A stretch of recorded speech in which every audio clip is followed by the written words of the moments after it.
अरे आशुतोष तुम मारुत नहीं अन्याय लोग से तुम सांग ना गोड़टा खराब बाड़े बेसी पड़ी गोड़ खराब नहीं भांगी आग मारे भी से तुम बंधु तेणु बंधु को बंधु भाई देखा तुम कर्तव्य एमती करवा ठीक नुह आस सांग को सब सांग भाई देख तुम्हें नवम श्रेणी पाठ पढ़ी संस्कृत गोटे श्लोक अच्छी सूर्य महामुख्य फल छाया समर्पित जदि दैवात फल नास्ति छाया के नचे माने अति सहज गछ आमको कौन दिए छाया समर्पित रास्ता कल जदि गोटे गछ अच्छी से आमको कौन दौर फल दौर छाई दौर दौर जदि दैवात फल नास्ति से गछरे दुर्भाग्यवशत जब फल न पड़ा से कौन तो छाईटा आम काढ़ी नौ कि खरा दिने तुम जाते प्रबल गरम हो फल फड़ी ना गचर तले जब तुम आश्रय नेल से तुम छाई काढ़ी नौ कि गचर आमको बहुत शिक्षा नबार अच्छी जमी सी आपणे नौ तुम्हें से समाज अभयर समान भूमिका अच्छी समान कर्तव्य अच्छी जहाँ सांग सब सांग हिसाब से देख बंधुता सब बचाए गोटे छोट कहानी कहूँ तुम मन रखी था पे मन रख दिन भर कथा गोटे रास्ता कड़े सब पक्ष थाए ना गोटे बर गछ अच्छी रास्ता कड़े से बर गछरे खंड चढ़ई रोते चढ़ई पोषा बांधिकी रोते से दिने गोटे शिकारी गला बेले हठात देखला से बर गछरे पुड़े खंड चढ़ई कर तो तार कर्तव्य कौन से शिकार करवा तेणु से चिंता कला केमी मुझे चढ़ई गुड़ा शिकार धरिकी ने जो आम शिकारी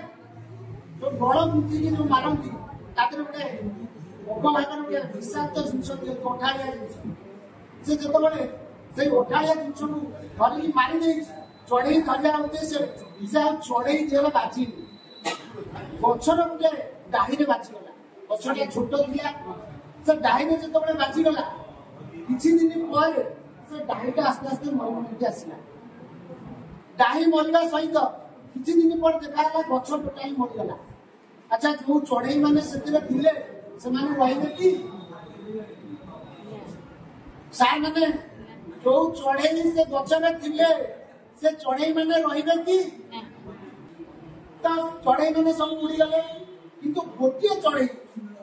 सी गलानी गछ छाड़ से गचरे सेमती रहा गछटी पूरा झुंटा होगला पत्र झड़ा देला झुंटा होगला मरीगला गछ किंतु गोटे चढ़ई गोटे कपत से सेमती रही था मला गचरे रही था अन्य चढ़ई सब चलीगले दिने से बाटरे देवराज इंद्र जाऊँ देखिले मला गछ गोटे कपत रही से दिन देखिले कपतटा बसी हुए तो कहीं आसी बसी भाविकी पलि किसी दिन पर पुणी से रास्ता गला देखिले से कपतटा पुणी बसी तेणु इंद्र देवता जाई कपत पाखक पहुंचले पचारे अरे कपत मला गचर बसीचु कहीं मुझे ते सब देखुची तू यही गचर बसीचु कौन पर बसचु ये गचर कपत तार उत्तर रखिला जे प्रभु मु बंची यार यही गछ मु दिने बंची मोर वंश विस्तार कर काया अर्जन करी आज से मरीगला बोली मुझे छाड़ी चली मुझे भी जापारि ना ବଞ୍ଚିଛି ତାରି ପାଇଁ, ଯଦି ସିଏ ଆଜି ମରିଛି ମୁଁ ବି ମରିବି ତାରି ପାଇଁ। ଇନ୍ଦ୍ର ଦେବତା ଯେତେ ତାକୁ ବୁଝେଇଲେ ସିଏ କେବେ ବି ବୁଝିଲାନି, ଗଛ ଛାଡ଼ିକି ଗଲାନି। ଇନ୍ଦ୍ର ଦେବତା ସେଠୁ ଚିନ୍ତା କଲେ ଯେ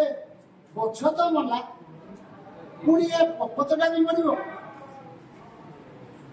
ତାର ଯୋଉ ବନ୍ଧୁତା, ଗଛ ଆଉ ପର୍ବତର ଯୋଉ ବନ୍ଧୁତାକୁ ସହ୍ୟ ନ କରିପାରି ଇନ୍ଦ୍ର ଦେବତା ବର୍ଷା କରିଲେ ଏବଂ ସେ ଗଛ ପୁଣି ବଞ୍ଚିଲା। ତା ଦେହରେ ପୁଣି ପତ୍ର ପ୍ରସ୍ଫୁଟିତ ହେଲା, ପୁଣି ଚଢ଼େଇ ମାନେ ଆସି ରହିଲେ ଏବଂ ସେ ପର୍ବତ ସେଇ ଗଛରେ ରହିଲା। ତେଣୁ ବନ୍ଧୁତ୍ୱ ପାଖରେ ଭଗବାନ ବି ହାର ମାନିଲେ। ତେଣୁ ମୋର ତୁମକୁ ବାର୍ତ୍ତା ଇଏ ଆମର ଅଭୟ ଛୋଟା ହେଲେ କନା ହେଲେ ବି ସେ ତୁମର ବନ୍ଧୁ।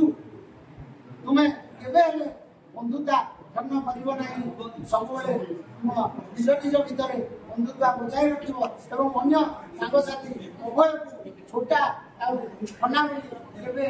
ନିରୁତ୍ସାହିତ କରିବନି, ସବୁବେଳେ ଉତ୍ସାହିତ କରିବ। ସେ ତୁମ ଭଳି ଭଲ ପାଠ ପଢ଼ିବେ, ଭଲ ମଣିଷ ହେବେ, ଆମ ଦେଶର, ଜାତିର, ରାଜ୍ୟର ସମସ୍ତଙ୍କର ନାଁ ରଖିବେ।